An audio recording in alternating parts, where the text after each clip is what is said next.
বিধানসভা নির্বাচনের রেজাল্ট যখন এসছে এবং এটাতে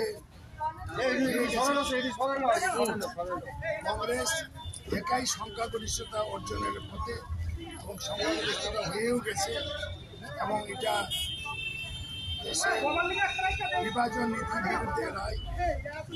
দক্ষিণ ভারতের মানুষ, কর্ণাটকের মানুষ বিজেপির নির্বাচন রাষ্ট্র থেকে পছন্দ করে না এবং প্রধানমন্ত্রী শ্রী নরেন্দ্র ভাই মোদী বলেছিলেন যে মোদীকে ভোট দেন, মানুষ মোদীকে ভোট দেয় না। মোদী যে জনপ্রিয়তা তলানিতে যাচ্ছে এবং সামনে যে নির্বাচনগুলো আসছে দেখো বিজেপি ধরাশায়ী এবং আগামী 2024 লোকসভা নির্বাচনে দেশে বিজেপি আমরা খুবই খুশি হয়েছি। ত্রিপুরার কংগ্রেস কর্মীরাও উৎফুল্ল আমরা আনন্দিত যে আমাদের রাজ্যের মানুষও এখন ঐক্যবদ্ধ